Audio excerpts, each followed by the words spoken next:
Welcome to the Spike Camp podcast. Spike Camp is a free online community for hunters that support conservation. It's a great place to share stories and your experience with other hunters.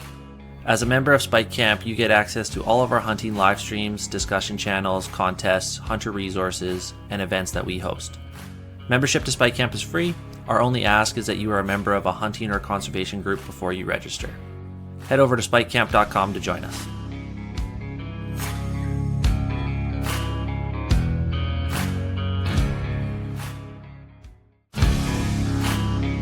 This episode of the Spike Camp podcast is brought to you in part by Precision Optics. Ulmer and his team are the ones to trust when it comes to mountain hunting gear, guns, and optics. Precision Optics is a major supporter of conservation, and we are proud to partner with them. Head over to precisionoptics.net and tell them that Spike Camp sent you. First of all, this is night 3 of our Goat Camp series. This has been a really fun series. I've got to say, I've had a blast. I've had a ton of members who've attended reach out, and some that are just picking up the podcast. If they couldn't make the live streams, they're picking up the podcast and texting me all kinds of great messages. So it's everything I'd hoped it would be. One of the main goals for the Goat Camp from our side was to showcase the Goat Alliance and all the work that you guys do to keep goats on the mountain. I understand that we have, just in the last couple of days, we've had a little bit of a membership spike. We've had a few people sign up for a couple different levels of memberships, so that's exciting.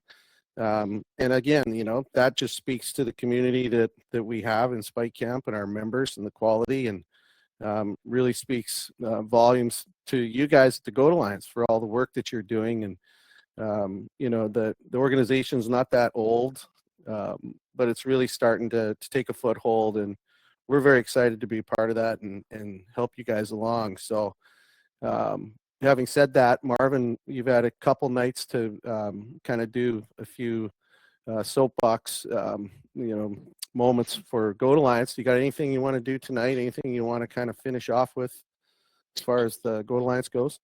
Yeah, I mean, I know we want to dive deep into the stories. Ron Dirksen said we can start. He's on now, so that's important. If Ronnie says we're good, then we're good. And Ed's on now, so that's for sure. I mean, we got Ed, and all of a sudden the numbers are spiking up. So that's that's good. That's good to see. I do want to just give the shout out to Blake and Chuck for this, and we have had quite a few members sign up in the last day. In particular, so I see them on here tonight. Trapper, there's Ryan. I don't even have all the names actually. I was trying to get an update, but I didn't get the update on who all was the new members. But that's just great to see the support and the passion. I've had some others say, how can we get involved? So that's what we're trying to do, is build our community and grow it, and that's really encouraging. What I do want to chat about, I think we've had some people ask kind of like what projects we've been working on, kind of what's in the queue. I had mentioned a few the other night, but we've got some new people on, so I think I wouldn't mind just kind of highlighting some of the stuff that we're working on before we sort of dive into the stories. I did mention the other night kind of our key focus is things like education, as well as research and ground counts and that sort of thing. The training course I did mention the first night, and just to expound that a little bit more, we put a video out about 10 years ago. It's on our website. Most of you have probably seen it. We've had a lot of great feedback on that video that went out to kind of help with some of the identification, and it really was well done. But there was a demand or a need for more of a course that we could get out to get online, and it could be used by other jurisdictions as well. We mentioned Alaska has one. I know they have a course. It's not a course, it's more of a video. I think there's some quizzes on it as well. But when we can do up a bit of course with some background information on goats, so their behaviors, as well as talking about how hunting is part of conservation and how that all fits into the big scheme of it and conservation. So that's kind of part of it. I know Adam's been digging into that. We'd like to kind of get that wrapped up this year. It's been on our docket for a while. So that's kind of one of the key projects as well. But I think it's good to see the breadth of sort of what we're doing throughout North America. Again, we're a large, we cover a large area. We're not a big group. We don't have we're not top heavy with a lot of staff. We got a few staffers that work part-time, and we've got a board of 8 right now that puts in a fair bit of time to kind of move things forward. Small things like we just teamed up with, and I mentioned it last night, kind of our relationships and the other groups that we work with are critical. One that we've just teamed up here in the last few months is Hunters for BC. There's another organization working on projects, so we've teamed up with them. They're also connected to the province Ministry of Transportation and Transit, so we're doing some camera work down in the Summerland area along Highway 97, and that's really to do with, it started with mule deers. There's been a lot of mule deer traffic incidents down there, so there's some fencing that has been installed, and then there's some wildlife gates. But what we'd like to see is actually monitor and see what's going on with the wildlife there. So we've actually, since there's goats in that area, and there's been fatalities, we're just trying to see where these goats are jumping over the fences. There's some cliffs nearby, and kind of seeing how the utilization of the gates are working as well. So that's kind of teamed up with another organization. And I know there's been support as well from, and I mentioned it before, Abbotsford Fish and Game. They've actually donated to that project as well. So they've been a great sponsor for other organizations as well. The things that we've worked on in the last couple of years is our standard operating procedures on our counts. So those operating procedures are pretty robust when we're doing counts, and those are being utilized in some of the other jurisdictions by the biologists as well. We're sending out notifications to the Alaska tag holders because we've had a fair bit of issues in that jurisdiction as well on nanny versus billy identification. I'd mentioned the other night about a couple of ewe sheep being taken by mistake when the individual was actually hunting for goats. So that's happened more than once. So we have letters that we're going to be sending out to the different tag holders to notify and give them some heads up on identification and direct them to our site. And the positive was the Alaska government recently has adopted a mandatory testing. I don't know if that's to happen this year. Adam, you may know better if that's kind of getting instituted right away. Yeah, our regulatory year ends in June, so the new regulations that the Board of Game and for the South Central District, it will all be pushed out here in July when the new regulations are released. So anybody that's going to hunt goats in Alaska in the fall of 25 or moving forward will be required to take a sexual identification quiz, which is huge. We have been in talks with them through RMGA about having them use some of our stuff, and that's kind of our hope with the education stuff that I've been working pretty heavily on lately, is getting something that's robust that can be used jurisdiction wide. Exactly. So we put a quick course together 2 years ago for Idaho. And so that's something that they do. I think they require that in Idaho. I know Colorado, because I'd mentioned I did a session with all their tag holders. That's mandatory as well. That was 2 years ago I did that. So that's a big component of what we do is getting education material out there. Other projects, of course, the counts, and there's counts that we do every year, typically, say Glacier National Park and the Henrys, and that is helping with, and generally the populations have been increasing there, so that helps with their allocation of tags. So that goes directly to biologists. The biologists have been involved. And typically in those two areas in particular, we hit a fair bit of uptick as far as volunteers go, because they're something that's been going on annually.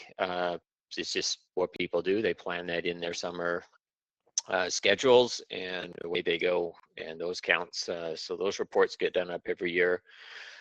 Another thing we're working on, governor tags. So we have the tag in Colorado. We would like to have tags in in the key jurisdictions where there is healthy goat populations. Matter of fact, Alberta started one last year, which is pretty cool, and they don't have, they got a population that's hopefully expanding, but that was good to see. We would like that to move forward in BC, say in Alaska, and to kind of generate some additional dollars towards goat projects. Disease studies, there has been a decline, say, in the Okanagan. We tried to do some counts there last year. I know the weather got in the way, and there is concerns about Movi. I know we've had Movi issues with the sheep. There are concerns that Movi may be impacting the goat population because the numbers are down in that area. Working with the Silkatine Nation, that started this last year in 2024 on some of their ground-based survey counts, so that will hopefully continue as well. Last year was a bit of a trial to work out some of the kinks, but hopefully this year that can get ramped up. Some projects in Washington, the North Cascades with the Tulalip's tribe aerial and ground surveys, as well as some camera work there that's been ongoing. What else we got here? I mentioned Carr Ridge. That's been a long-going project since 1989. So a lot of work is happening on that front. I did mention the other, well, both nights about some of the work in the West Kootenays, identifying sort of the populations and the dynamics there. I think the key is a lot of this work, if you think about work in the West Kootenays in particular, one would assume that when there's a proposal for, say, a resort to go in these jurisdictions, that there would be a fairly robust environmental report or study done, but that's not always the case, actually. So to identify what they classify here in the province of BC, they call it ungulate winter ranges, and in order to mountain goats are blue listed in BC, but currently conservation management tools aren't necessarily mandated in these certain areas.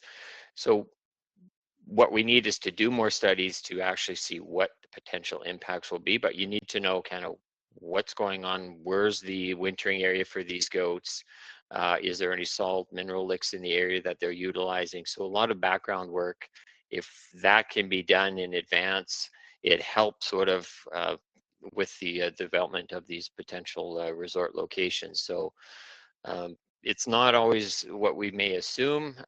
Goats in particular and alpine species aren't necessarily given a lot of dollars and resources, even by industry. So that's a key project there, because there has been some potential work on resort development in that area in particular. So I mentioned it also the other night. The last sort of complete list of data in North America for goats and populations was done in 2009. So we have that project by one of our rock stars on our Science and Conservation Committee, collaborating with all the different jurisdictions and getting all that data together to kind of get a new baseline for our populations. Because in a lot of areas that are actually going down, there's some areas where it's down 30 to 60% in different areas. That's not a blanket in all jurisdictions. Some are increasing, but I know from experience some of those populations in BC have declined. That is happening in Alaska. That is happening in certain areas in the U.S. as well. So it's just critical to gather the data, and there's not a lot of dollars that go towards goats, and even in general towards wildlife, there's not a lot of dollars that come from our jurisdictions and the government towards that. So that's the reality. That's why the sheep organizations raise a lot of dollars, millions and millions of dollars, and that goes a long ways. In the goat world, we don't raise a lot of money, but the money we do raise is utilized for these projects and goes a long ways in the conservation world, and to ensure that we have healthy populations for those of us that love to go out there, take photos of goats, and have a tag every now and then and harvest a goat. Mhm. So that's it Yeah, in a nutshell. Yeah, I was just going to say, I think, as the Goat Alliance grows in membership and more awareness is thrown your way, through all the efforts that you guys go through to, to put your message out there, money will come along with that, right? And opportunities to raise money will follow. And it'll be exciting, I think, to see, because in my mind, you guys are still a young organization as a whole when you compare to others that have been around 20, 30, 40 plus years, right? So it'll take a while, but we're getting there. And it starts with membership and volunteers, right? That's how you build. So Yeah, we're pretty happy with our membership, like for being fairly young to have 400 life members. Mhm. We're very grateful for our membership that have signed up, and 1,000 members overall. And it doesn't take much to increase it. It's getting out there, letting people know what we Mhm. do, meet face to face, have these events. People are passionate about goats like they are about sheep, which is pretty Yeah. cool to see. Yeah, exactly. And I think too, sheep hunting in general gets, all the big, fame and glory as far as, you go on the YouTube channels and, just the awareness and the amount of money people pay for a stone sheep hunt or doll sheep hunt in the Yukon. I mean, it is in the Grand Slam, of course. Well, we all know, everybody here that's on the show knows, like, in a lot of cases, goats are underrated. They're kind of the underdog of the mountains, and the more awareness and the more people that spend time in the mountains around them, it should just all evolve into a bigger, better place for everybody. So that's cool. Well, thanks for that, Marvin. I think it would be prudent to do one more giveaway and pick your pocket on the RMGA swag one last time for tonight, and then we'll jump in. So I did Blake, miss last night. Marvin, did you happen to mention that we have board seats available this coming summer? Oh, Last night? I was pumping it hard. Okay. I was pumping haven't got a that. chance to watch yet. I was pumping memberships, and I got people interested. Lovely. Join the board. I'm All the of it. secretary. We can become best friends. there you go. What do we got here? We've got a Benchmade knife with it's got the Goat Alliance logo on it too. I don't know if you can even see that. Where am I at? There we Oh go. yeah, we got it. Perfect. If Beautiful you prize. said you were gonna do a draw. Yeah, Blake's gonna rip a name out here. Yep, just rolling through the list here. Okay, so let's see. Who's the lucky number here? I see lucky person David Chiffon. Congratulations, David. We will be in contact after the show here. Awesome. Perfect. All right. Cool. Well, we'll get all that contact info, and we'll be shipping out a boatload of prizes here over the next few days from Marvin's house and my house. So we got lots of stuff going on. All right, so let's get into some storytelling and some fun stuff here. We have, of course, we got Adam and Marvin on again tonight. Adam had what was it, wrestling last night? Yep. Wrestling practice, youth wrestling. Yep. Awesome. Well, I hope the youth got the better of you in the wrestling, because might be a little overmatched, but hopefully it all worked out. And Marvin, of course, and we have a special guest tonight. Marvin's son Kaden was on last year, and I forgot to mention the other night, we did this goat camp last year. I think it was last year. It was like episode 13, 14, somewhere in that range, 15, I think. I don't know, on our podcast episodes. It's on YouTube. There's a lot of good stuff in there. So make sure you go back in the archives on our podcast on YouTube and pull those up. It was fun. We were having a storytelling night on the last night, and we actually ran the clock out. We ran out of time, and the live stream times out at 2 hours, and we were done. So I've been wanting to get Kaden back on So we're going to start with a little interview on Kaden, and then we'll loop back into a group discussion on a whole bunch of cool stuff. So Kaden, welcome back, buddy. Yeah, thank you. I just have to ask Marvin one quick question before we get rolling on Kaden. Is his bed always made? Oh, I'm not gonna lie, it's not. Okay, no, we're gonna move on. You know what though? You know what? I think he made it himself, unless his girlfriend did it, but I didn't. No, I did it. Okay. He did it, The devil's in the Thank- details. Leave him alone. Yeah. It's made. and that decoration. So he does his decorations all on his own. Oh, that's good. I figured he did. And I think those All girls right. Yeah. are all his. Oh, Yeah. man, that's impressive, buddy. All right. Well, obviously it kind of goes without saying you were exposed to goat hunting I'm assuming at a very young age. Maybe tell us a little bit about yourself, a short intro, and tell us how you got into, what your first memories of goat hunting were from a young age. Okay. Yeah, so I'm a hunting guide, and my dad has introduced me to hunting since I was very young, but this will be my 4th season guiding. And I've been pretty much seeing goats since I was a kid coming into the house, and I knew I would always want to kill one day. And I got my first one when I was 15, and then pretty much been goat hunting every year since then. So it's been good. So I think go ahead, Marv. it's interesting. Most people would assume that Kaden would have started hunting at 8, but that didn't happen, and that was very purposefully that I actually held off for quite a few years. One was because we moved away, so it's a 12, 14-hour drive to go back to our goat hunting Mhm. areas. And then another was just, and if you go that far, we're going to put in a good effort. So I just wanted him mentally and physically to be mature enough to be able to handle like a 10-day hunt. So that's kind of the reason I held off, but I took him on a bighorn hunt at 9 years old, and he can tell you how fun that was. Yeah, do tell. Yeah, no, it was all good, but yeah. Yeah. Okay, so 15 years old, your dad takes you on your first real expedition style adventure goat hunt. So walk us through that. I think, Blake, is that the one that we have, guys? Is that the one we have the clip on? We have a clip. Yeah, I think so. Hey, Dad. Yeah, Okay, maybe well- show the clip later, but set the story up because Yeah, Mom yeah. didn't want him going on the trip. Okay, cool. Yeah, well, so- tell us the story. Yeah.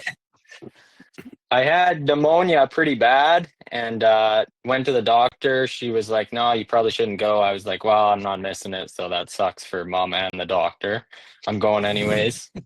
So was pretty sick. I was still on like some pills they were giving me, and went in. I think I was coughing a little bit, but I ended up being fine most of the trip. I just felt a little bit more fatigued than I should have. It was on the way down though, so it was fine. But yeah, pretty much went up there second day, kind of the second day where Dad thought there would be goats. Got up there when there was 2 goats. Dad thought, first glance, he was like, "Oh, that's a nanny," and I was like, "Okay, whatever. Like, looks like a big nanny, but whatever."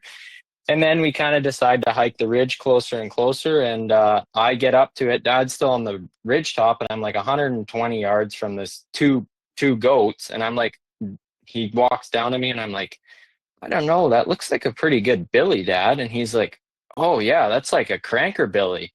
So I end up, he's like, yeah, shoot him. I end up shooting him. Falls down a good ways, and then we had another guy with us. He's on the ridge top. He hears our shots, walks down to us. The other billy's still standing there, and then he ended up shooting that billy too. And then they both fell like probably 100 foot or so, and landed right beside each other, and ended up being 2 10-year-old billies. So No way. that man. was pretty awesome. And then we pretty much just spent the rest of the time glassing for a really big goat for Dad, like we always do after we kill mine. So Yeah. it was like, yeah, we just glassed and looked at the country, and I think we spent most of the time in there just looking at goats and stuff, but just didn't find one that was quite big enough, and it was going to be a brutal hike out with 3 goats and me being so young. So, Yeah. but yeah, Yeah. I should just keep to set the story. This isn't a 2-3 hour hike in. It's a solid yeah, 10 hours. it's Like and that's the one problem with guys starting off with me is like I've kind of worked up to like making goat hunts, sheep hunts, Mhm. where it's pretty. I like to get in for a day or even 2, go 2 days deep. So it's a big undertaking for a kid that's. I mean, he had crappy boots, crappy pack. I mean, all your gear to start, which maybe was a bit tactful too, is to start off with some crappy gear. So he's going to appreciate good gear when he gets it, which didn't take Mhm. long for him to get better gear. But yeah, it was a pretty steep area. It's an area I'd never been into, so I'm kind of going into an area that I've looked at for years, but it's very tough. There's only one way into the range, and through a little a saddle that's super steep. I think it was dry. Oh no, we got weathered out the first day. That's right. We didn't make it the whole way, so we got yeah, it the next day. Next day cleared up, but those goats in that area, they're not super heavy. So I think we were about a kilometer, yeah, 1.2 kilometers, if I recall. And just with the sun out and stuff, with the heat rays, that bedded down just looked like a longhorn. You couldn't tell the width on it, like the bases. So yeah, it and just to me, it's he's like an got Annie. he's oval shaped horn, so looking at him straight on, he just looked like a nanny. But Yeah, and anyways, yeah, that's pretty much how that went. and then yeah, Yeah, so and I can't remember how many days we stuck around after, but it was. I mean, it was a yeah, pretty cool experience to have his first hunt on a double with 2 10-year-old billies in a beautiful. It's unbelievably beautiful, but somewhat dangerous country. Yeah. Oh, I'm sure. Is that one of the billies on your wall behind you, bud? uh, yeah, it's the top one on that plaque there. He actually busted his skull in half when he fell, but yeah, Okay. yeah. Well, that's interesting. So, so you didn't have any adventure backpack hunting experience prior to that? Like your dad had We did kind that of a bighorn hunt when bighorn I hunt? was 9, and we went in there for I think it was 2 nights, and then just lots of hiking, like lots of deer hunting around home, where we'd Mhm. go out for the day and just hike ridges and glass, and Yeah. but yeah, that bit of bighorn hunting, I think we did 2 years of that, and a couple Mhm. nights, but when I was 9 and 10, I think, but yeah, So the other night, Marvin was talking a little bit about his childhood and how he was one of those kids, outdoor kids, and I was the same. Where kicked out after breakfast, don't come back till lunch, get out after lunch, come back at dinner time, wash up, do your homework, go to bed. Was it like that for you, or yeah, I know the answer, but yeah, what was your take on yeah. childhood for you? Was it rugged? Yeah. Pretty much. I mean, we lived backed onto a mountain, and they couldn't keep me inside. It wasn't like kicking me out. It was like trying to get me inside for dinner. So it was more Hmm. like, yeah, we had forts and creek in the Hmm. back, like valley, and we'd go in there, and mom wouldn't know where we were. I'm pretty sure dad knew most of the time, but Yeah, yeah, we were all over the mountain behind the house. yeah. There's cliffs back in there. I mean, we're talking terrace. He was out. He was 3 or 4 years old for like he'd be out all day and it'd be raining or heavy wet snow and then rain. He just didn't want to come in, and Hmm. I mean, he just was meant to be outside, and he kind of still is that way. He can't sit still inside. Now, what about siblings? You have a sister, right? No I other have an brothers? older sister and a younger sister. Yeah. Okay. And Marvin, what about the girls? Are they are they hunters too? They're not now. The oldest was sort of indicating before we left. That was Terrace when she was 10 that she was kind of interested in a bear hunt, and I was kind of getting her prepped for that. Then we moved, and life got a little hectic for a couple of years here, and then I Hmm. kind of lost that opportunity. And then they're not really into it at all. So they eat the Hmm. meat though. They like the meat, so that's they're all partaking of the results. Awesome. Well, maybe before we jump ahead, let's pull up that kill shot maybe if we can. Blake, if you got it handy. Yep. Let me get it here. What were you shooting for a rifle, Kaden? on this gun? It On was this bow? 270. I think that was with 130 grain bullets, actually. Yeah, was it your was dad's? cheaper. Yeah, it was Dad's gun. Okay. Yeah, that's the lower one there. Okay, another one. Oh. Another one. Another one. Get him. Hit. Oh, Going smoke over. Right one, Another one. Another. going down. Another one. Okay, you nailed Oh, it. yes. Another one. Nice shooting, buddy. Another one. I think that's in about every clip we have, Dad's just yelling at me to shoot him again. Yeah. That's awesome. Sounds like a man that's I got been on a good bad feet. recovery. He's still Yeah. there. He's coming. Yeah. Well, look at him. Holy man. Oh, so I don't think we have the shot of this next one, do we? I Unless think he's a billy. No, because it was like 5 minutes later. Yeah. Yeah, I don't think so. It cuts off here in a minute. Or a second, Yeah. a second. Wow, that's awesome. This other one's still looking. There you go. Yeah. Beautiful. Well, Yeah, congratulations. we have a few kill shot videos like that. I was looking for his hunt number 2, which maybe we'll get into that story. It's in the same Okay. the same area actually. I can't find a video, but he put 4 shots in 12 seconds. But I was right behind him, encouraging him, and those were all good hits. This last one you can see isn't. I think there was a miss there, and but the other 4 in that next goat hunt was they were bang on, but they just don't go down instantly. No, I mean, and that just shows you the tenacity in that clip of what we showed some nice kill shots last night that were 1 and done, or 2 and done. But yeah, that tells you that's the other side of it. Like, they get that first shot in them, and then that adrenaline spikes and the will to survive. And yeah, you got the coach over your left shoulder. That must have been a little stressful. You handled it well, Yeah. though. I mean, it's like, shoot him I again, pretty shoot much him just again, shoot him ignore again. it. Yeah. That's what happened most of the time. Oh, that's funny. Good. So the second you mentioned his second goat hunt, Marvin. Is that a story you want to tell us too? Well, I think it's a good one. I mean, Kaden, you can get into it a bit too, but I mean, there's different things there, right? Grizzly bear in the morning. I get out to take a piss, and there's a bear camped at the tent. I mean, yeah, I think it's worth talking about. And then we had different weather and snowed and all that good stuff. So, Sure. Kaden, Yeah, let's hear it. you want to take it?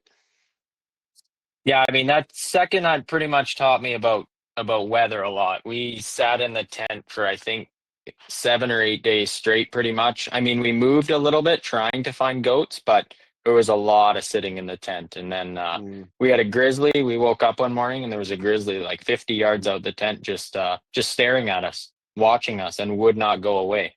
So we fired a couple shots at some rocks and he eventually ran, but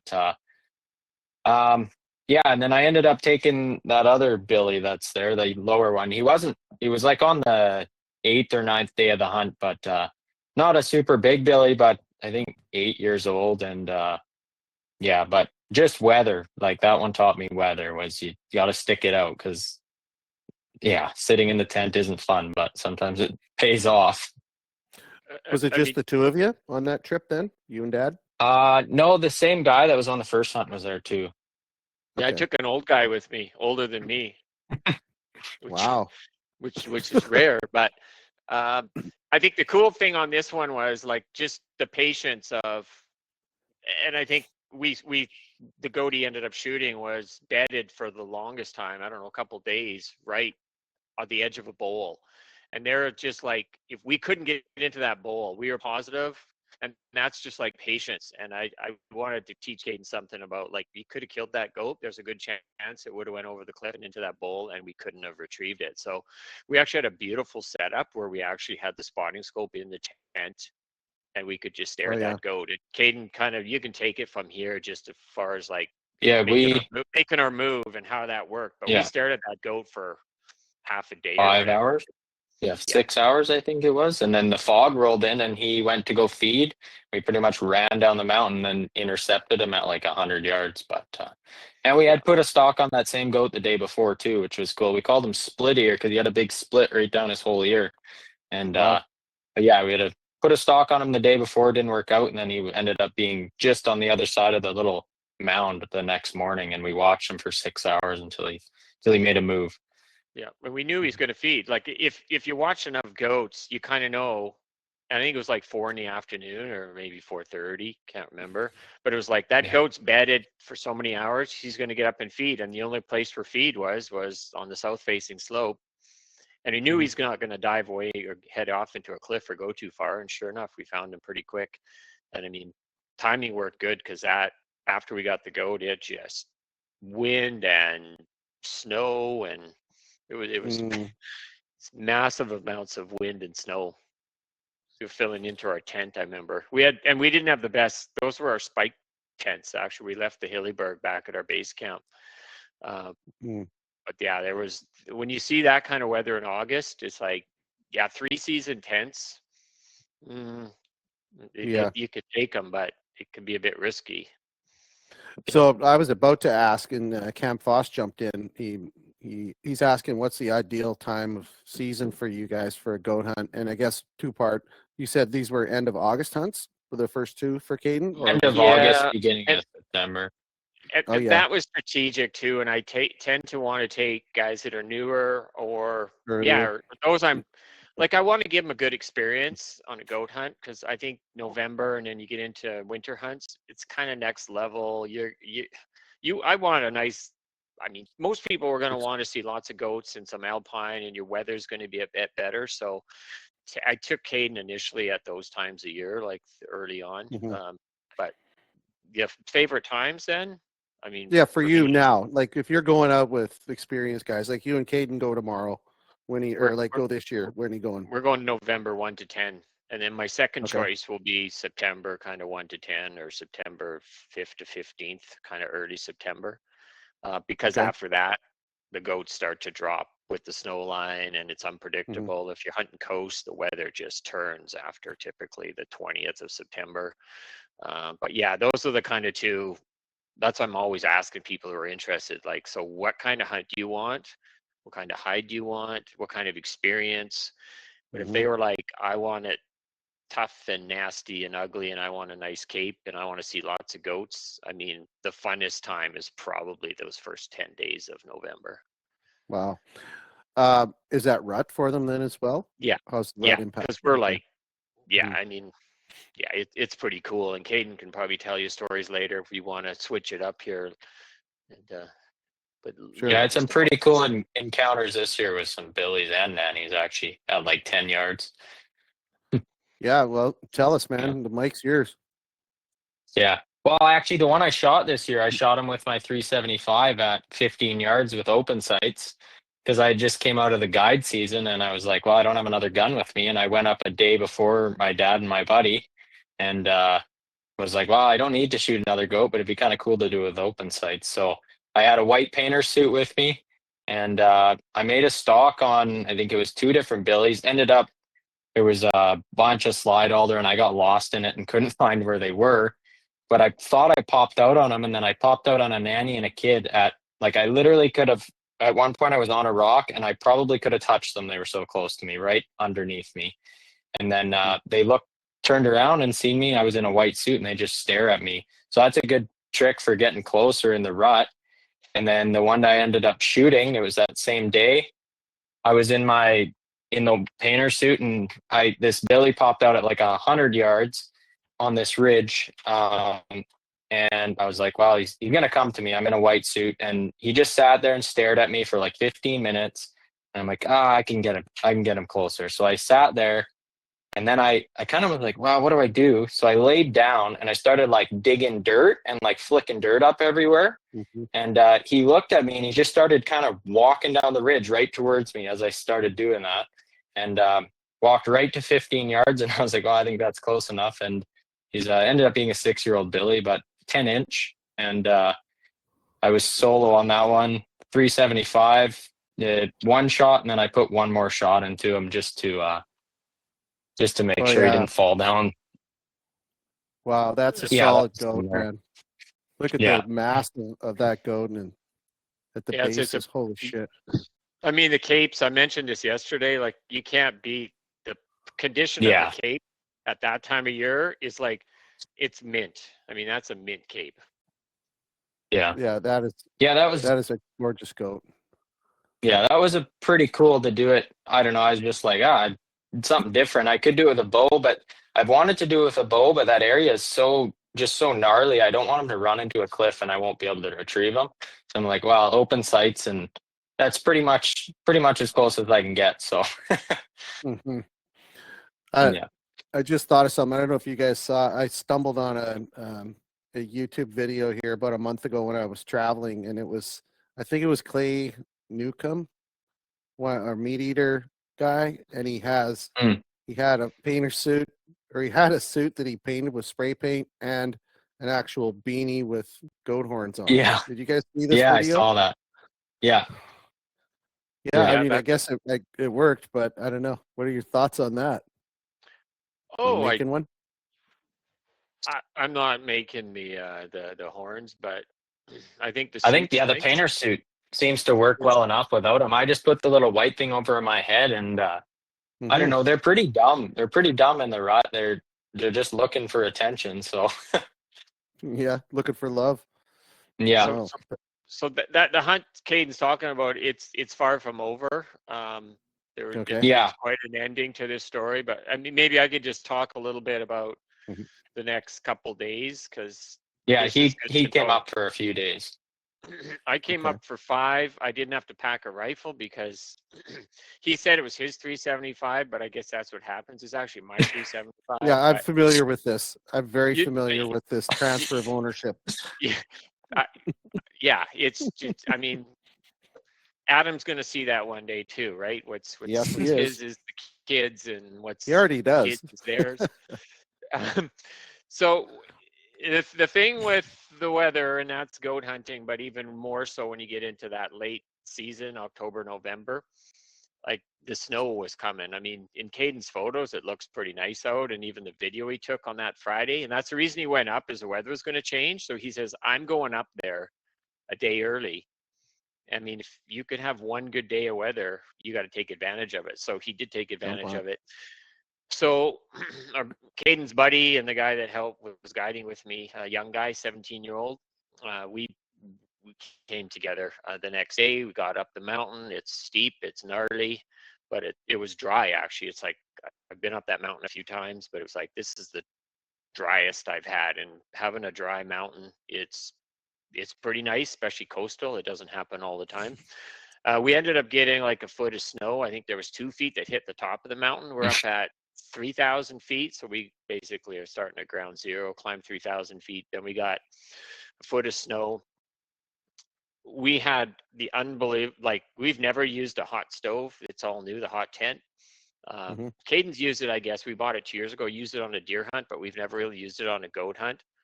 It was a game changer. Like, it was hard for me to get out of it, which is a concern, because that was my concern with hot tents.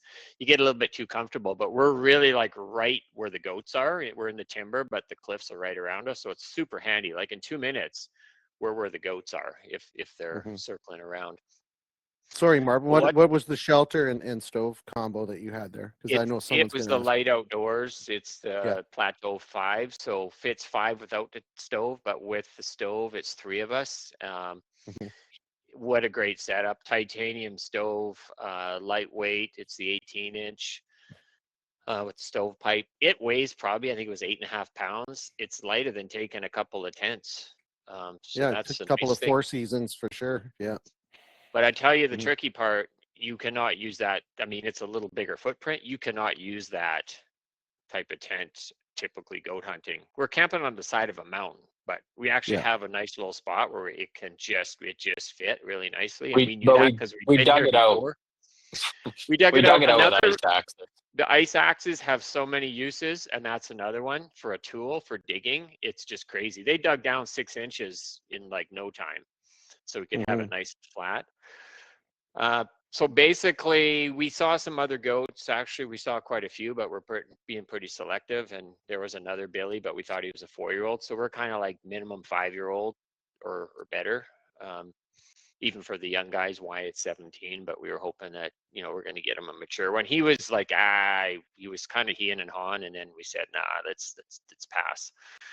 So the weather was changing, and then we got 2.5 inches the first day. We knew the weather was going to start to pound.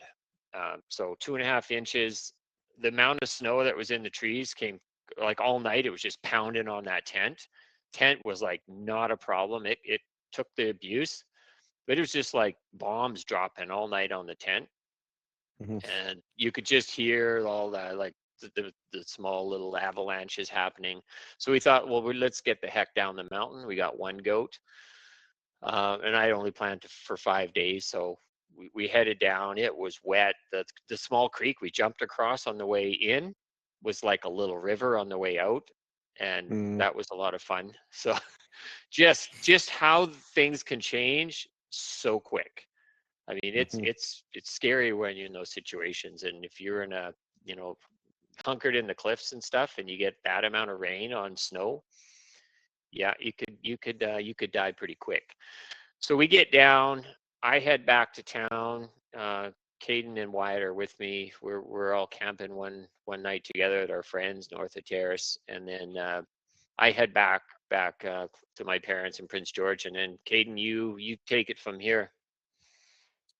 Yeah, so came back to the same area, but we wanted to go up a different drainage because we had seen I think a few good billies up that drainage, but it was just impossible to access from where we were.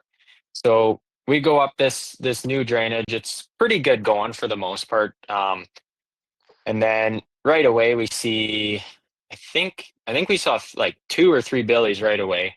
So we're kind of choosing which one do we want to go after? And then we're going after one, and then all of a sudden another one pops out, and he's at like 200 or 300 yards, I think, at the start. So all right, well, we'll make a stalk on this one and get to, I think, 250 or so. Look at him. I'm like, oh yeah, that's an old goat. So get down. He makes a great shot, dumps him in his bed pretty much. We waited for him to stand up because he was facing away, and then stood up and dropped right back down into his bed, rolled 50 yards maybe into some brush, and then stopped. And we're like, all right, sweet, get up to him, deal with him. Ended up being a 10-year-old billy. 10-inch, was a good goat. And then we get down, spend the night in the creek bottom. Bit of a bad spot to camp, but there was nowhere else. So it's pretty much just rock, but we found a little spot. And then the next morning, we have everything deboned, life-size cape, and then all the meat, and just camp gear for 2 nights because that's all we had before he had to head home. So next morning, we're on our way out, and there's this really bad little kind of, it's like a little canyon kind of thing, I would call it. It was super sketchy on the way in. We kind of slid down this slick rock on the way in, and I was like, we're no way we're getting back up there, but I know there's another way up. So we're coming out, and we start going up this canyon thing, and I'm like, I don't know, this thing's getting pretty sketchy. And I step on a piece of moss, and he's 10 feet under me or so, and kind of directly under me, like a rock here, and I had zigzagged around, and he had been waiting over there for me to get clear so that he didn't get hit by a rock. And I step on a piece of moss, and this big saucer of a rock comes straight out from my foot right into his face, lands directly on his face. He got knocked out, and then he fell 30 feet, landed in the creek bottom with half a goat on his back. Is probably 90 or 100 pounds of camp gear and goat. And I yell immediately. I'm like, "You good?" And he gives me an answer, but I'm like, clearly he's not good. And I get down there, he's just blood all over his face, blood on his clothes, and just no idea what's going on. He's like, "Where am I?" Doesn't even know we shot a goat, doesn't know where we are. Wow, So, concussed. So you can show the picture. You can show his photo. I've got authorization to show his face. If I sent it to you, Blake. Yep, I'm just loading. Sounds up. like we won't recognize him anyway. This was after we cleaned him up. It's not too bad in here, but did a pretty good couple good cuts, and a couple goose eggs, but pretty much was about 20 minutes of me like, do we need to press SOS? Like he's like completely no idea what's going on. And then like about 20 minutes later, he kind of gets like starts to recall. I'm like, okay, like we're getting somewhere. So we get up to the top where I'm like, all right, there's no more sketchy bit. I bring him up there. I bring my pack up there. I come back down for his pack, bring it back up. It's like 20 Oh my minute God. hike up where I brought him. Yeah. Holy fuck. Did he chip a tooth too? Oh, Yeah, he chipped his tooth too. And then that's the Billy there, I guess. Holy shit, and man. he had Yeah. grad photos 3 weeks later. So mom was happy. Yeah. His mom's eager to let him come again. Yeah. Oh, that's a So- beautiful goat too, man. Look at the bases Yeah. on that one. Yeah, he's a Mhm. stud goat. Yeah. Yeah, real nice 10-year-old. Just by himself in the rut. So So, But- Kaden, this fella, did he work with you at the outfit? Did you say? I'm trying to recall. no, where- he did a hunt with my dad. And I met Okay. him I met him years ago off Instagram actually. Okay, Yeah. right on. We've done He some was shed my hunting guy. and fishing Yeah, he was together. my assistant guide this year. So Oh, I he got was to your choose- assistant guide. Okay, Yeah. gotcha. So I got Okay. to choose somebody, and it's like I know Caden couldn't come because he's guiding for another outfit. So I thought Wyatt's would like to maybe be a guide one day. So I thought, you know what? And he's in grade 12, and he was like, school can wait. He says he'll learn more on this trip than in school, and I said He exactly. did. Yeah. Wow. So he got some new teeth, and actually he cleaned up for grad photos come early Yeah. December. He doesn't remember any of the hike out either. I asked him the other like a month ago. I was like, he's like, yeah, I don't really remember much. I was like, yeah, I bet.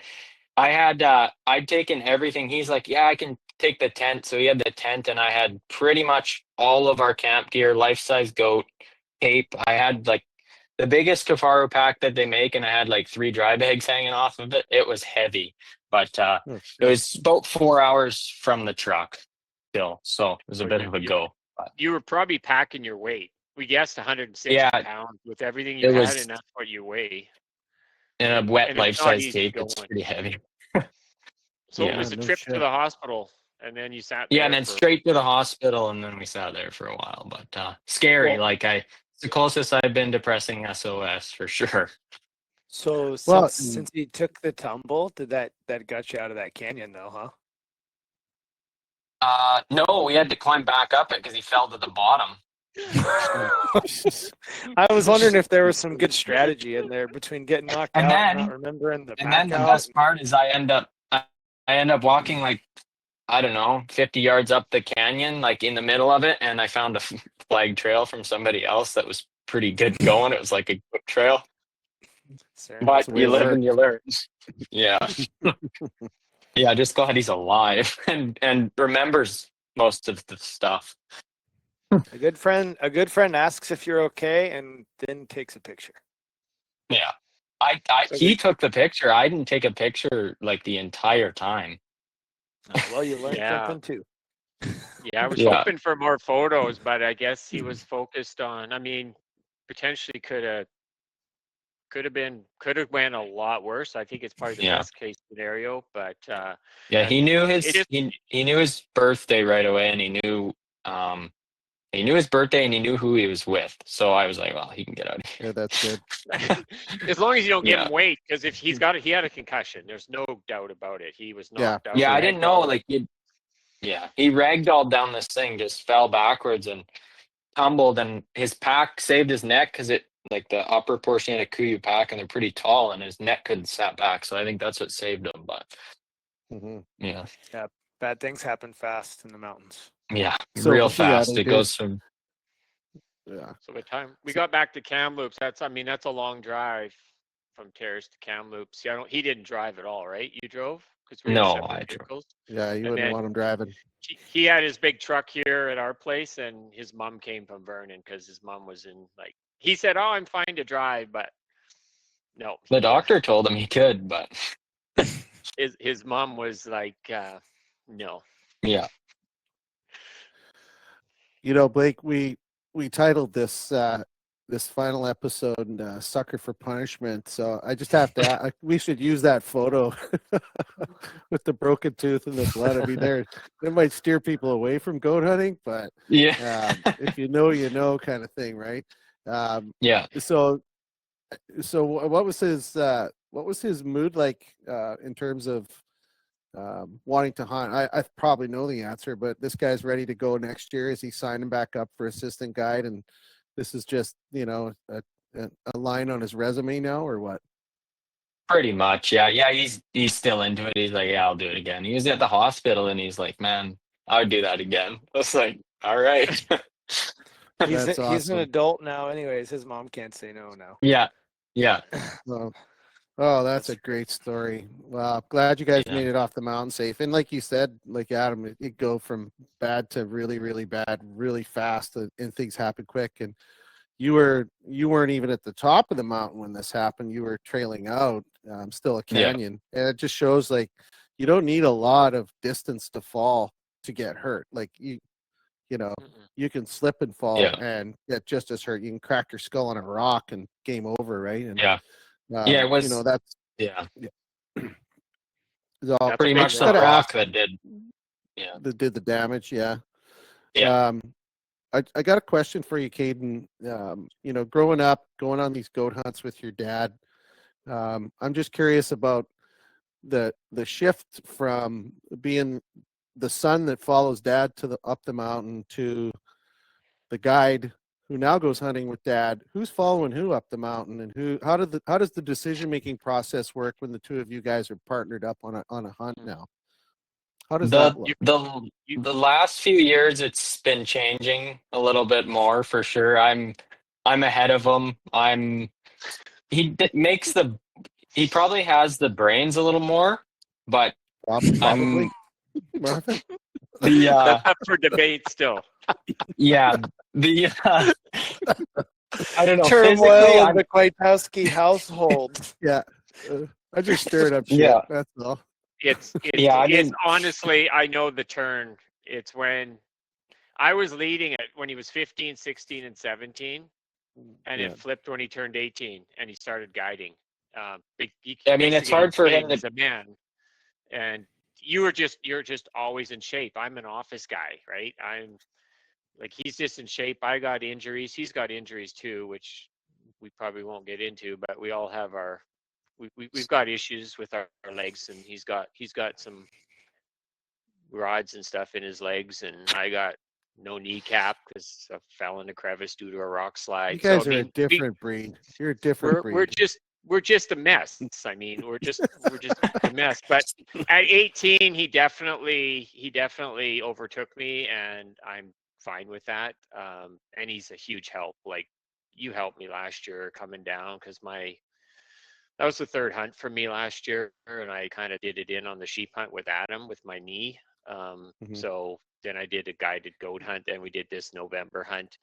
And Kaden was like, he can take the weight. He'll take 140 pounds. I mean, 120 is getting a bit much for me now at my age. But yeah, it's pretty cool to see. But I think the same spot where he had this last hunt a couple of years back is where he got his biggest goat. He got a nice booner, and that's where, like, that was the 10-hour retrieval. I mean, I'll tell you straight out, that's death, right? Which I told you on that other hunt. Like, it's some, I guess, because I've been helicoptered off a mountain and I've had enough issues and seen enough that I'm going to call a spade and say, we can't get that goat, or you're not shooting that goat because we can't retrieve it. So, but I'm still probably one to push it a bit more than the average person still. That's kind of the dream, though, right? As a father in the outdoors, for your son to overtake you. Like, it's like it's a dream hunt, and it's just kind of a dream, because a lot of times your kids may not have that same passion, but we think alike. We're very similar out there. We get along.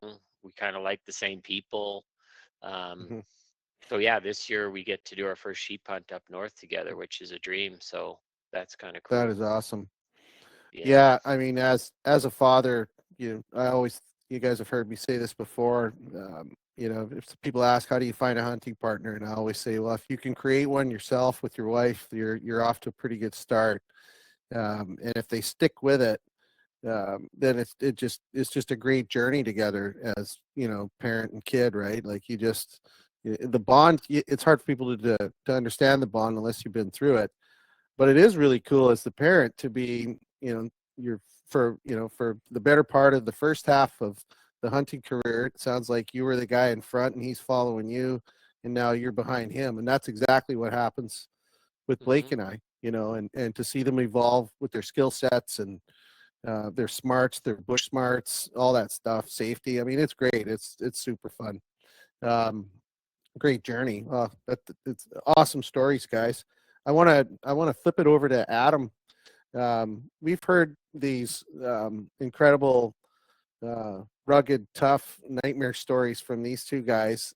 We haven't heard too many from you. I think we were hoping to pick some of those apart last year, and you had a little injury there, an incident. So, is there a particular story that comes to mind for you where like things were crazy and extreme? Unfortunately, I've got the plethora to choose from. I've tumbled down the mountain. I've shot a bear on a goat hunt with my rifle between two of his ribs.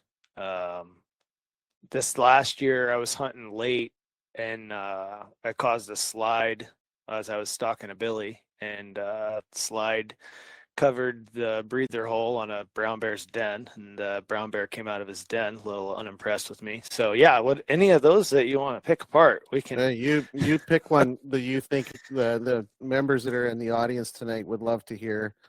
Fire away, man. I took my buddy Sam on his first goat hunt. I'll get to the brown bear one, Michael. I took my buddy Sam on his first goat hunt here in our backyard, and I'd kind of been scouting this area and always wanted to get into it. It's one of those, like, there's no easy way to get up. It's coastal, a lot like the stuff that Marvin and Kaden are hunting, where it's, you know, you're from the salt and you're hiking 3,000 feet minimum elevation just to break into the alpine. And here in the country that I like to hunt, it's either you hunt the opener or the first couple weeks around the opener, which is September 15th here, or you wait until November, because October is trash in Southeast Alaska. If you are fortunate enough, like me, that you get to live right where the goats are, I don't really block days at work. I hunt weather windows. If I see a good window, I'm pretty fortunate to have a good fluid situation, and if I've got my things at work buttoned up, I'll split for a few days. We were pretty fortunate. We hunted the opener that year, and I don't think we pulled out rain gear the whole time, actually, which that does not happen often in the coast. But yeah, so I went up 2 days before season opened and was hoping to kind of get something sorted out. And we knew of a couple billies that we were kind of doing a circuit of this mountain. I'd been watching them since July, and every like 5 or 6 days I'd see them again. So I knew they were just kind of cruising up and doing their circuit and staying in this certain mountain complex. So I kind of knew where we'd find them. And anyways, I got up there 2 days early, like I said, and camped kind of just above the saddle that had a great water source. It was an awesome glassing spot back into other little nooks and crannies, and I could kind of see around both sides of the mountain. It's kind of at like the apex. And their first night, there was a black bear at about 700 yards in a berry patch. He was, there was a saddle between me and the other side of the mountain, and then there was a nice shelf, and he was up on this shelf just gorging himself on blueberries. And he was happy. He kind of noticed me as I was setting up camp, and I noticed him, and I kept tabs on him, and I'm like, man, he's good. He's kind of, do his thing, as bears do when they're happy and they've got a food source. And didn't really pay any mind to him, and spent that first evening just doing some glassing and, doing all the camp chore things, like getting a pile of water, getting camp all sorted. And Sam was to come up in a couple days. And so that next day was just all scouting for me. If there was a black bear close, I had the opportunity to take. I thought about it, but it was pretty hot.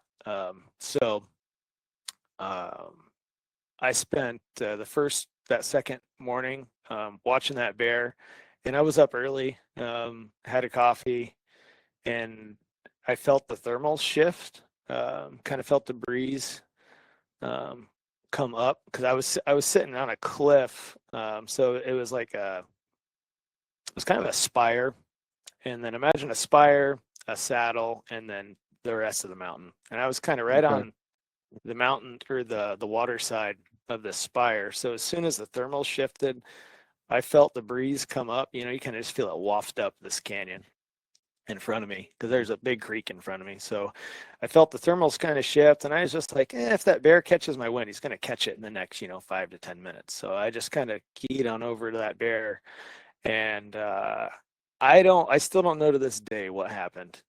He was probably 600 yards at that point from me, but we've got a whole big saddle between us. But yeah, line of sight, 600 yards.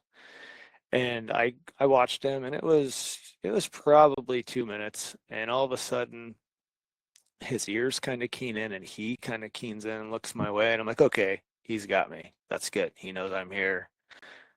We can coexist. Well, it was less than 30 seconds, and all of a sudden, if anybody's ever seen a bear that kind of goes into predator mode, their ears kind of go back, and a nice boar's got a saunter to him, right?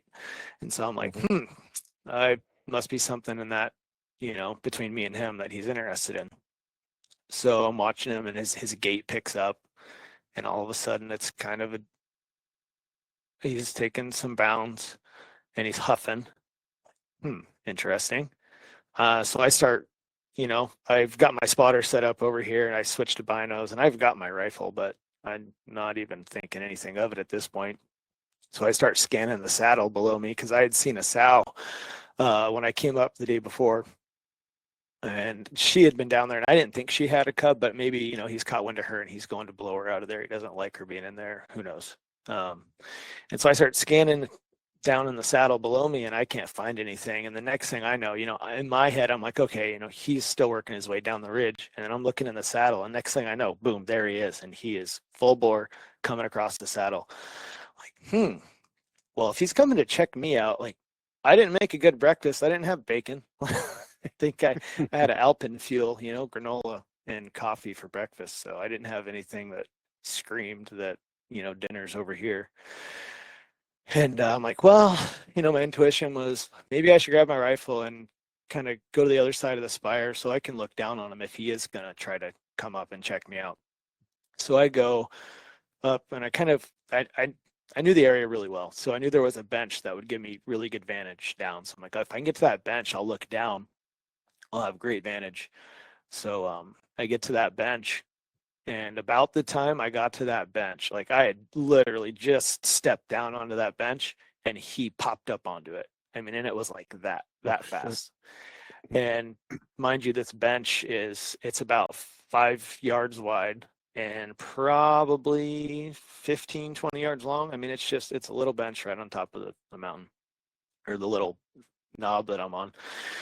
And so at that point, he's on one. He pretty much popped up right on one end, and I dropped down on the other. And so we've got like 10 yards between us. And I start obviously being very vocal with him. Get the fuck out of here. Hey, bear. Hey, bear. And I didn't have one chambered, so I've got one chamber, or a chamber round. I've still got, at that time, I think I had a loophole, just one of those neoprene scope covers on my scope. Didn't have that off, and of course I've got Burris cover or flip caps on there as well. So there's no way I'm getting, my scope accessible. So I chamber around, and I'm yelling at him, and he's kind of walking at me, and he totally takes the mountainside. And so I'm like, well, he's gonna push me off this little ledge. So I take the mountainside too, and I start getting loud, and then we walk right at each other because I had nowhere to go.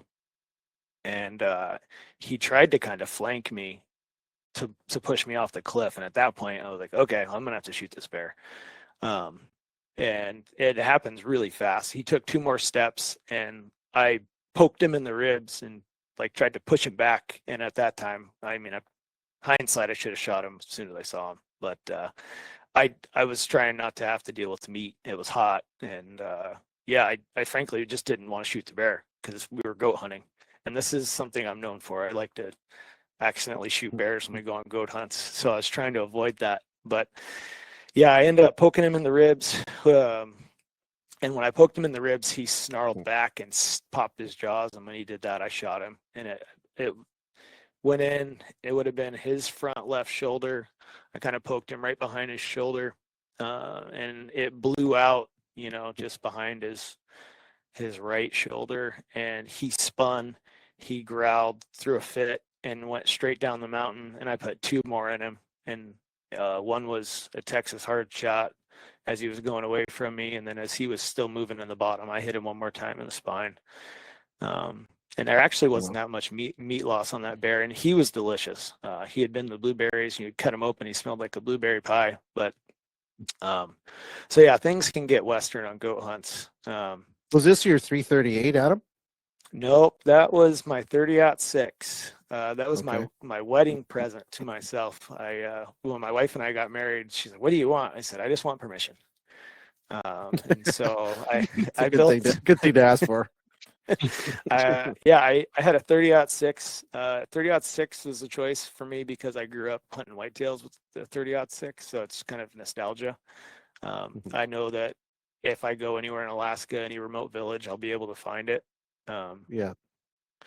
So I picked 30-06. I built it off of a Barrett Fieldcraft. It's a Lilja barrel with a Banzer stock. It's just shy of 6 pounds unloaded.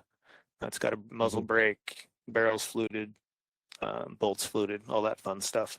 It's super light, 22-inch barrel with the brake.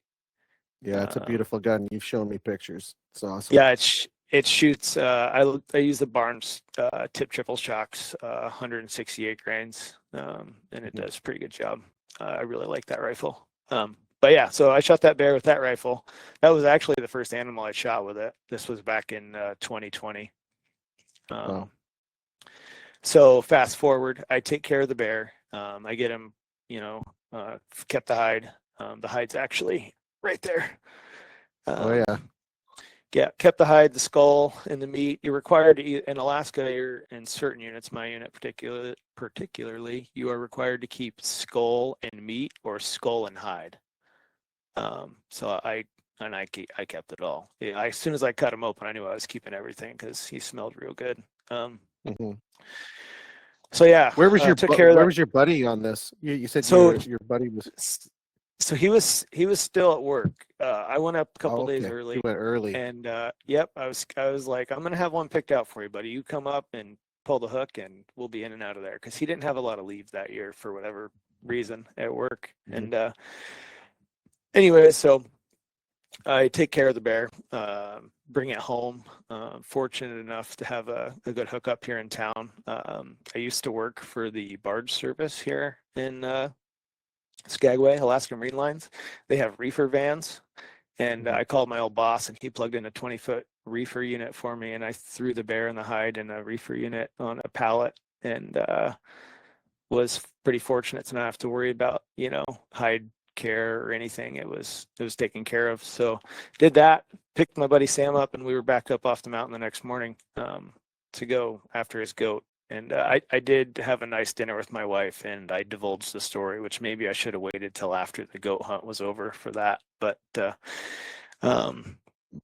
we go back up, and then we found the nursery group, and I knew that the billy was up there. It ended up being 5 days later. That, like I said, it's a pretty big mountain, couple series of peaks there.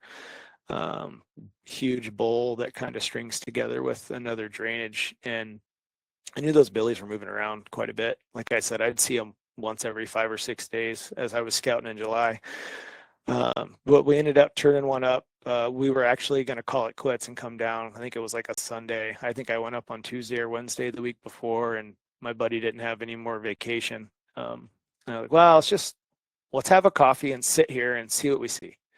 And sure as shit, we were drinking coffee and the fog was lifting, in and out coastal in September. The fog's there, but you get stuck. We call them, I don't know if anybody's heard of sucker holes, but we call them sucker holes. I was like, I'm pretty sure that's Billy over there with my bino. So we pulled the spotter out, and sure as shit, there's a good Billy. I was like, all right, well, let's make a play. So we make a play, and I've got some incredible photos. I should have shared them with you guys. I just didn't have time today to get them over to you, Blake. But he put a pretty good stock on this Billy. Like I said, this was his first goat hunt, and he ends up shooting the Billy 4 times. First one was in his bed. We had just the perfect scenario. We were up. Billy was bedded quartering away from us, but he was bedded we were just vertical enough above him that the angle was right through the boiler room. And Sam had an incredible rest. We sat there and I had him dry fire a couple times, and he was super comfortable. I'm like, dude, if you're comfortable, like, let it eat. And I was pretty much just like Marvin in Kaden's video earlier. Keep shooting. Shoot him again. No, he's going to go down. Nope, shoot him again, because I'm not sure exactly what the other side of that ledge he's on looks like. Shoot him again. And then he went off the other side of that ledge. I'm like, oh, no. It took us about an hour to get down, to find a route down into the creek that was between us. And then it was like, I've never been so excited to see a dead goat. As soon as we rounded the corner around kind of the front of the knob that the Billy had died on, he was just on this perfect bench, and like you couldn't ask for a better spot for a goat to die. And there was water right there, and yeah. So that goat ended up being 10 years old, and then Sam would go on a tear after that. He got the goat hunt, or the goat hunter. The bug bit him. Yeah, he hasn't shot a goat younger than that goat. No he's shit. Shot 4 goats. He's shot 4 goats since. Yep. So the following year he shoots an 11-year-old, and then the following year he shoots a 13-year-old, and that I believe it was the third goat in a row, and that goat was pretty cool. That goat had porcupine quills in his nose. Wow. Yeah. Anywho. Well, it is addicting, right? We've talked about this throughout the series. Once you do it, it's like Fight Club. I think it's like Fight Club. Yeah, exactly. Wow. So you mentioned that you said earlier on you took a tumble down a mountain. Yeah. One of the things I wanted to talk about tonight was some of the risks and danger in goat hunting and how you guys assess it, and here's some of the maybe mistakes or accidents. So why don't you tell us that story? So I've fallen down a mountain twice. The first one was on a sheep hunt. That was my first sheep hunt, that one. And it was in glacial terrain, and if anybody's ever been in glaciated areas, there's this crumbled up rock that you can't really describe. It's yellow looking, and it looks like it should be soft like scree, but when it's dry, you get on it and it's slick like a blacktop when it's wet. And I was popping out of the alders into this canyon, and it was just one of those things. Like both times I've fallen, you just take the situation you're in for granted. At least that's what my situations have been. You're like, no big deal, I'll just hop down here. Don't test out what you're hopping on. It was like 100 feet to the bottom, just straight down this slide. And I swung out. I had a hold of the alder with my left hand, and my right hand I had my ice axe.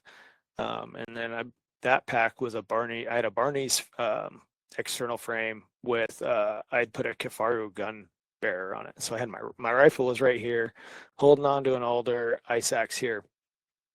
As I swing out, the alder branch snaps, and before I can get my footing, and it was pretty steep. As soon as my feet hit, I start sliding down the mountain. And fortunately, 3/4 of the way down the mountain, there was an alder growing out, and I was trying to self-arrest, get my ice axe in, and my pack kind of turned me, and then the next thing I did was I just cradled my rifle to protect it, because this is day one of that hunt.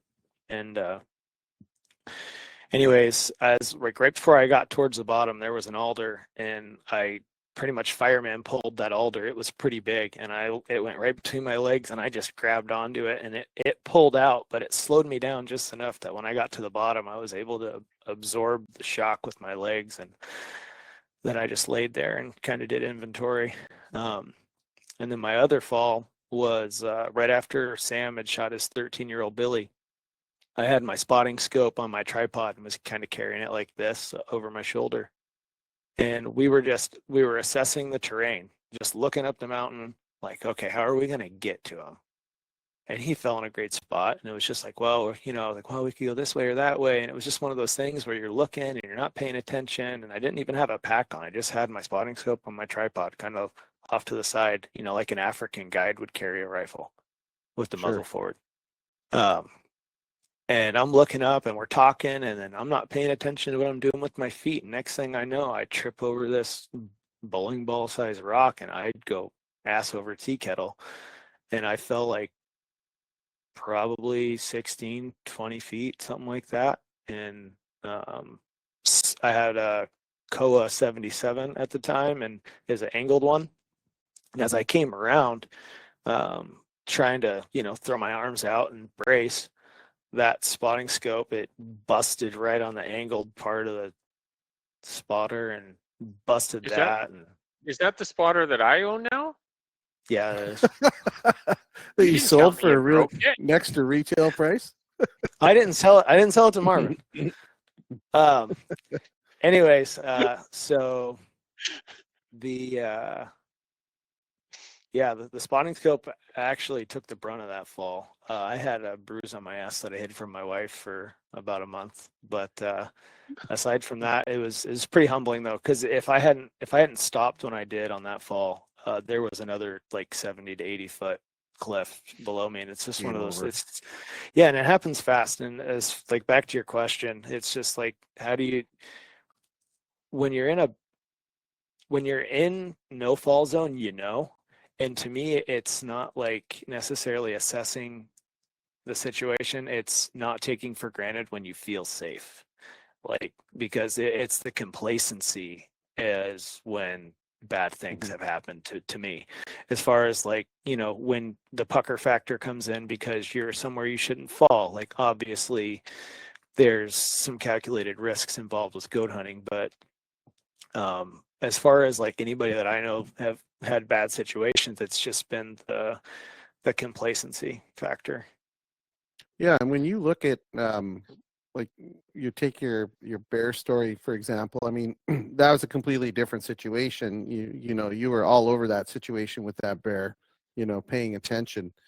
But when you talk to people that have had very bad or very scary bear encounters in a camp, whether it's like a backpack camp or base camp or whatever, it usually stems from some sort of complacency. You get used to, like, the first night you sleep in that camp, you're thinking every noise is a bear. Second night, well, there's no bears here. Third night, I'll just leave my food out beside the tent. Or people slide into that danger zone of complacency, and that's where they run into trouble.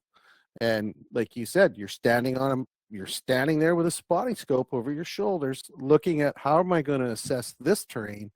Meanwhile, you have an accident by simply tripping over a rock. Yeah. So, it just is one of those things, and that's not just a goat hunting thing. This is any type of complacency in the mountains, right? Like, it's a scary place if you let your guard down. Marvin, have you got any similar stories to this where maybe a mistake was made on your part over the years? I mean, we know the story. I think you told the story about your your accident that you had years and years ago where you had to be evacuated. I think that was on the last camp, right, Blake? So Yeah. that one's on. Have you got any other Yeah. stories where you realize, shit, what did I do or what didn't I do?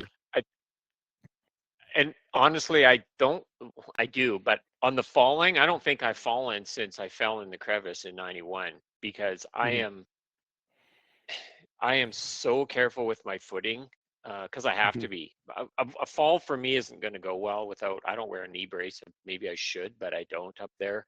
I have a knee brace for when I'm like cross country skiing, but it's pretty. It's titanium, but it's a bit clunky and it doesn't work for goat hunting in my view because I'm crawling over logs and brush. You'd get hung up. So the biggest lesson I learned young on that adventure, and that was in goat country. I wasn't goat hunting though. Was just don't panic. And I mean, I wasn't prepared, right, in that case. Mhm. And I've had goat hunts since where I would say my partners weren't prepared.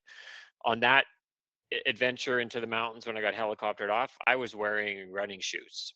That's not a place Mhm. for running shoes. So I've taken individuals where the one in particular, he didn't have good footwear. He's basically like wearing runners. So when you're side hilling, we got 2 billies. That was a nice double header. That was pretty scary too. Like I'm more worried about my partners when they don't have the right kind of gear. Yeah. That's a super steep, hard packed, hard pan slope where you can't dig in. So he was the third. Like there was myself and then my one partner and then the other partner who wasn't equipped quite very well. So we were kind of like digging the toe holds in with our boots, but it was pretty scary. Just and I've been on many situations where it's been those hard, super steep slopes. You need really good footwear with good ankle support. And again, I'd mentioned like just a The edge. good edge on there to really dig in. Um, but we've had, I mean, I've always been pretty focused on dealing with the meat, dealing with the animal like right away, not leaving it overnight. I probably won't get too much into this story, but yeah, I try to keep a clean camp as well.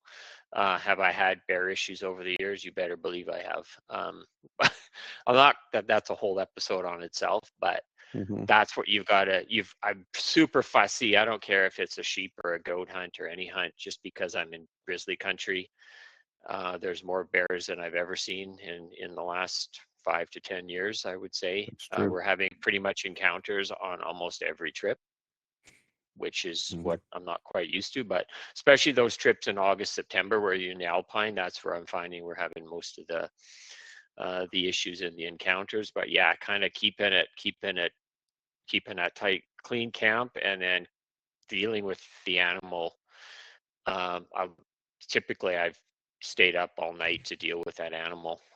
But if you don't, then that scent is out there, and you're potentially attracting some bears and other critters. But bears, grizzlies are typically going to be the one that's going to cause trouble. Wolverines as well. I've had wolverine issues as well, mostly on sheep hunts, not as much on the goat hunts. The one trip where I brought was where Kaden got his first 2 goats. Took a couple friends out of Alberta into that country, and we pretty much encountered everything that you could think of, like the massive winds.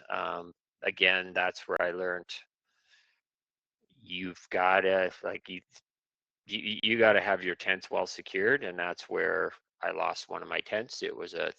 I had the Hillyberg at a base camp. That's when I was still having a base camp. So the Hillyberg survived, but we went 2 days deep for goats, and the wind was unbelievable. You couldn't walk in it.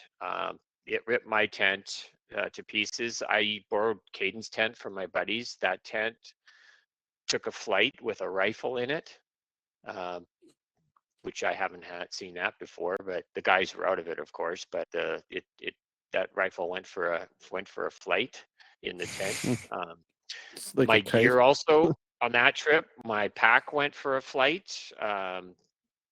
And on that same trip, I just about lost my sleeping bag camping on the side slope. It was super steep and just about lost my sleeping bag there as well. But things happen when you're tired. Sometimes you're just not thinking properly.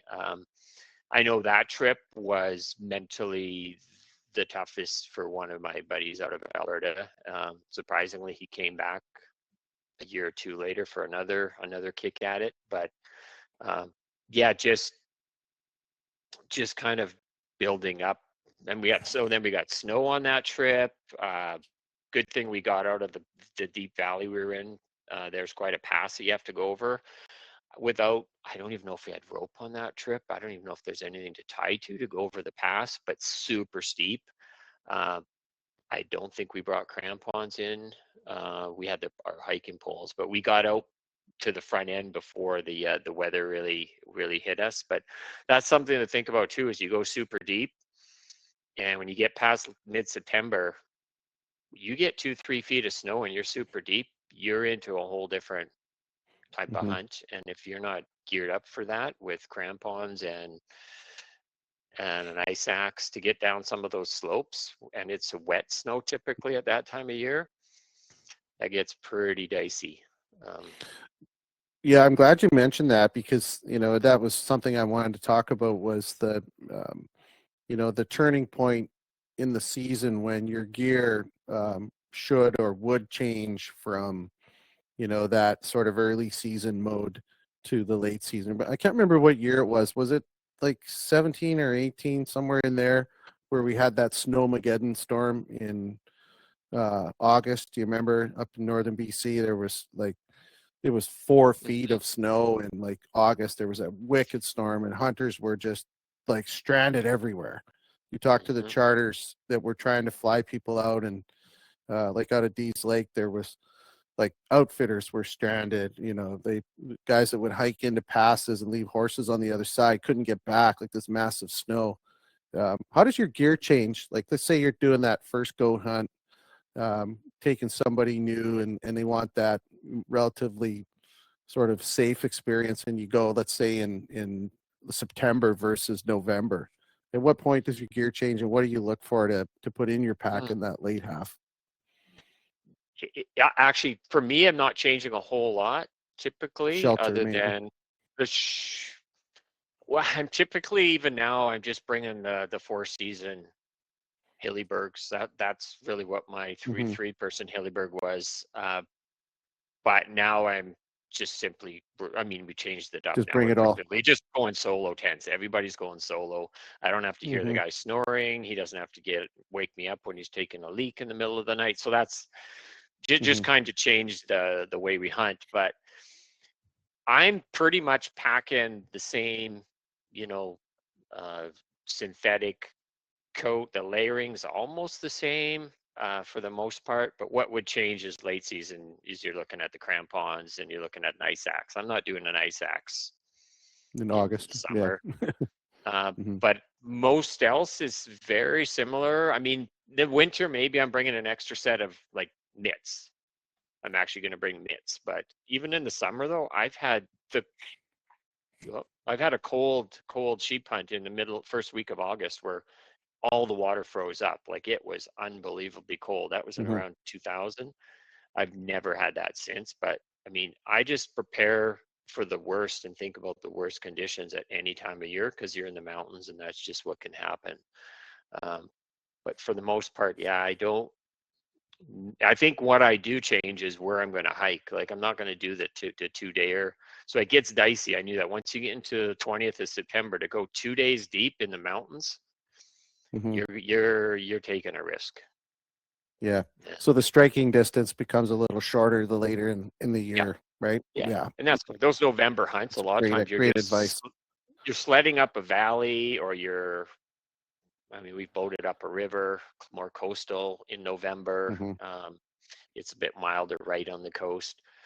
But yeah, you're basically just, going and hunting a face that you could almost look at from a river, a road, or a hiking trail up the valley. So it's different. That's why it's a totally different. It's less of a distance. It's just more of you're in the cliffs from the get-go. The goats are in the cliffs. It's just a totally different style of hunt. Yep. No, good stuff. Hey, Kaden, I wanted to ask you, you're a few years into your guiding career.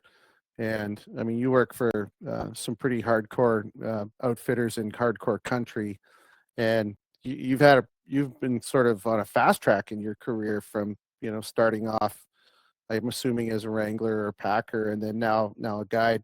What would you say are some of the one or two of the biggest lessons or things that you've taken away from your first few years guiding that you did, maybe things you weren't expecting to learn?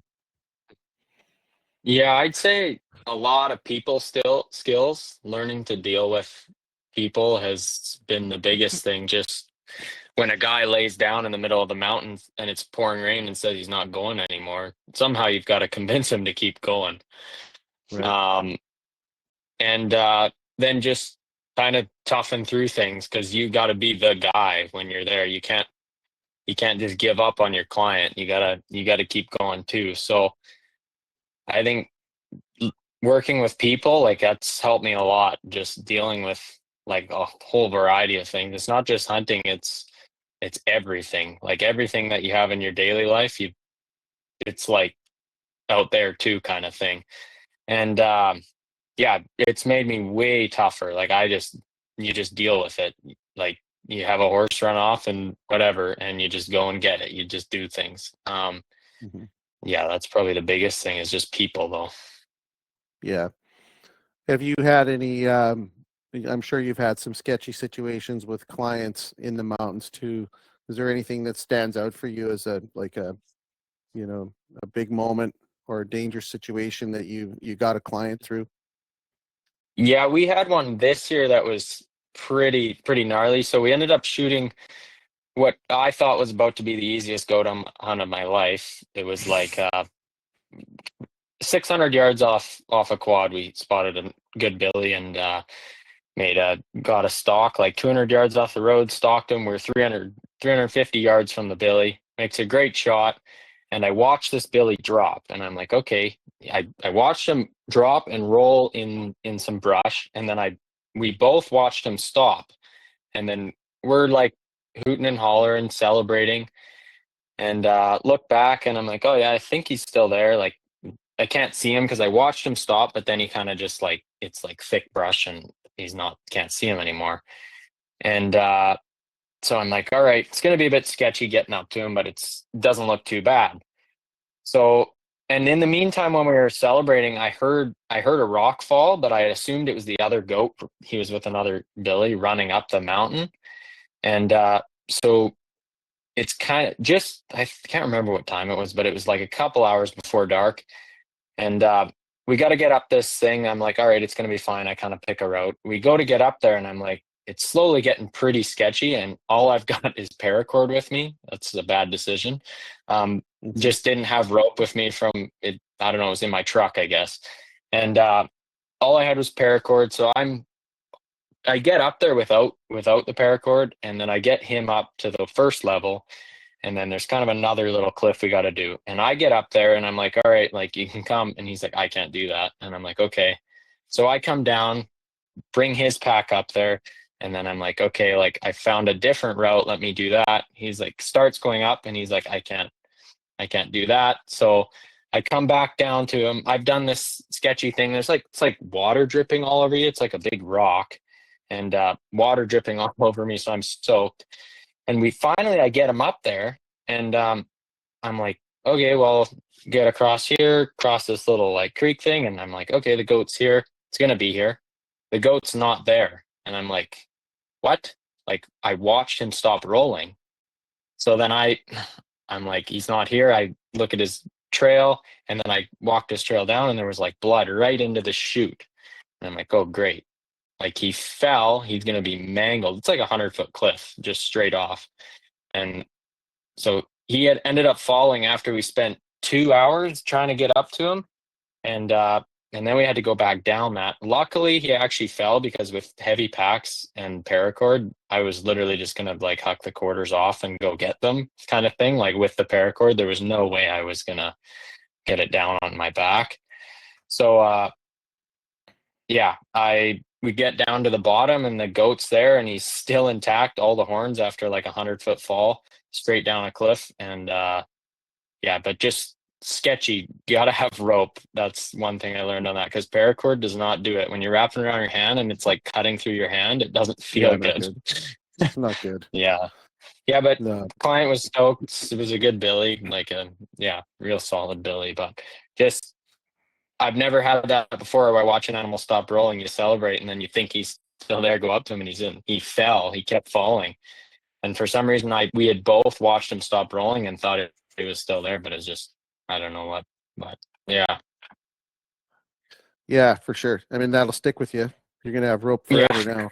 Yeah. Yeah. Exactly. Yeah, I don't know what happened, but it's just like, oh yeah, he's still there. I thought I could see white, but it was a bush, I guess, and he'd kicked and rolled after we stopped looking. Yeah.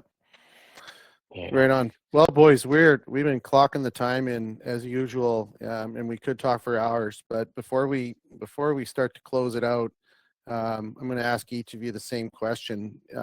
If you were to give, we'll go with Adam, one piece of advice for somebody interested in goat hunting.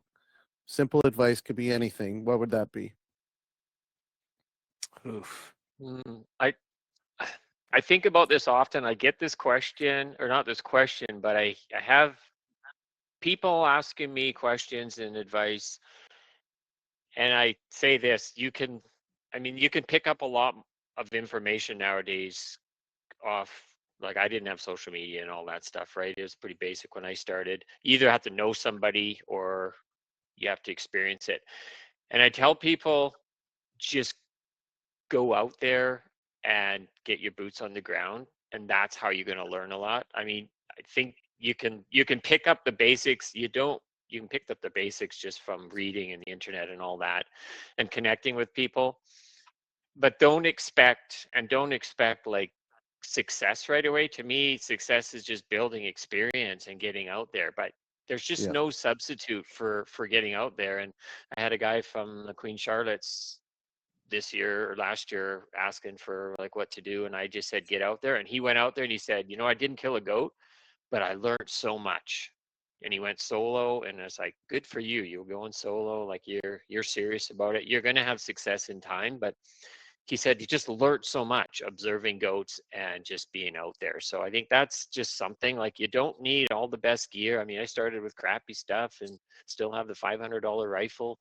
But you just got to get out there. Yeah. I was gonna say, I mean, that's pretty much it. I think just to build on it, it's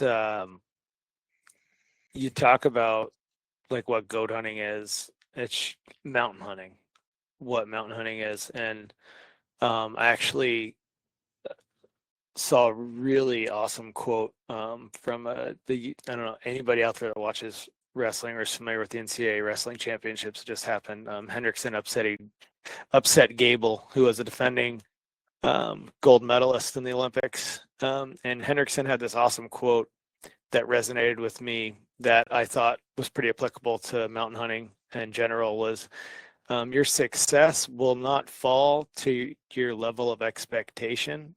Your success falls to your level of preparation. So when it comes to goat hunting, that's applicable to, how well do you know the area? Have you studied the maps? Have you talked to the local biologist? And local biologists will divulge different levels of information based on what their jurisdiction allows. But, there's so much preparation you can do, whether it's sheep, goats, elk, moose, whatever, right? Like, you can do the research, you can understand the harvest statistics, you can understand the terrain, but ultimately the best preparation is in getting in the country that the animal is and spending time there. And if you can do that, you'll stack the chips in your favor every time. Mm-hmm. Yeah, good stuff. Yeah, preparation for sure. Kaden, anything you want to add to that? Yeah, I'll just add, I mean, from having clients and stuff, just I haven't seen a client that says they're, like, everybody says they're prepared. I have not yet to see one that is prepared. Just physically, like, oh yeah, I went to the gym and I lifted some weights. Well, you didn't hike up a mountain with 100 pounds on your back. Like, I just haven't seen I haven't seen anybody other than maybe my buddies who I know very well be actually prepared enough. Just physically, mentally too, you got to be prepared to sit there for 10 days or 8 days in a tent and wait for the rain. And then when your time comes, you have to make it happen. Yeah, that's Yeah. a good piece of advice. My advice too is like, I trained in a gym 30 years ago, but I gave that up a long time ago, and pretty much my training is in the terrain I'm hunting, which I'm fortunate that we move and get houses where I can actually, it's part of my Right. lifestyle. We're going to move to where I can actually train out of my backyard. So that's been huge help because you're therefore utilizing the muscles and the same movements that you would in the mountains. And to me, that's been huge. And the saying is you can't overtrain for a goat hunt. And I kind of believe that. And that's what I've experienced. And you get guys, I've heard it, guys that are like bragging it up, and Mhm. like it'll humble even those that are in good shape. So Oh those that yeah. are all pumped up in the gym, bragging it up how good a shape they are. And I heard that a few years ago from a guy that was guiding, and he's like, oh, when he was bragging it up, I was afraid that this is going to go sideways. And sure enough, the guy had nothing in him because he had no cardio and was probably all muscle bound. But yeah, that's great advice, Kaden. Awesome stuff, guys.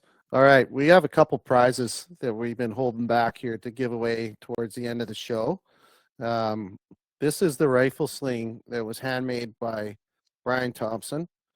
And Brian offered this up to me a couple months ago and brought it to the sheep show in Penticton. It's absolutely beautiful. It's super, really nice leather. And we are going to give that away. Blake is going to pull a name, and I'm going to get this thing shipped out to you. Okay, so I just got to count out. We got so many people, it takes me a minute to find the person here. Okay, so 28 on the list. So that is Greg Johnston. So, hey, that's kind of cool. We know Greg. Congrats, on, Greg. Greg. You've won the sling. That's cool. All right. So the last prize that we have is very special from our buddy Ed Thompson. This is the print. It's hard for me to see what I'm showing you guys, but Yeah, this is from his one of his goat cameras. Probably doesn't do it justice over a web camera, but it's a stunning, stunning piece. And we're gonna make you work for this one. This isn't as simple as pulling a name. Ed Thompson and Blake put together a little quiz, and a goat ID quiz on Spike Camp. And what we're gonna do, Blake, we've already know who's done the quiz, right? We've got a list going, correct? Yep. Right. Yep. So what we're gonna do is we're gonna run a little contest here until the end of the month. So Spike Camp members jump on, do the quiz, and when you do the quiz, you'll get entered into the draw. And April 1st, we're going to pull a winner out of that list. And you can find that. Blake, can you explain to them exactly where to find that quiz on the platform? Yeah, it's just we have the aging and identification section on Spike Camp. So if you scroll down towards the bottom of the topics, you'll find it, and it's in there. If you can't find that, just go to the goat hunting discussion space, and I made a post on it a few days ago. You'll see the link on there. So it's 7 questions. It's pretty easy to fill out in terms of time commitment. But yeah, we'll pick a name out of everyone who did the quiz. Right on. And just one little thing, Blake and I personally, this is just something we want to do. We're going to pick 2 people that are currently not members of the Goat Alliance, and we're not going to announce your names. We're just going to figure out who you are, and we're each going to buy you your first, I'm not going to say a 1-year membership. It's going to be your first year membership at the Goat Alliance. And we're going to trust you from that point on to renew your membership in a year and tell your friends all about the Goat Alliance and try to get them on as well. So anyway, this is about it, guys. We're going to conclude the Goat Camp series on behalf of Spike Camp. We just want to thank you guys for all you do at the Goat Alliance, and I hope this was beneficial for you guys. It's been great for our members, and I hope we get some momentum out of it. Okay. Thank you. Yeah, thank you for having us. Yeah, it was always a pleasure. Good time. look, hopefully we're invited back next year. It's an annual Yeah, thing, man. As the speaker request is Ed and I have not got to be on the same night yet. So Ed and I need to finally get to connect. Well, we're gonna There we get go. you guys on the same night. We'll do a would you rather contest or something, a little game. We'll figure something out. Sounds Or good. hot ones. Maybe we'll do hot ones. Yeah, hot seat. Yeah, there you go. All right, guys. Beauty. Thanks, everybody.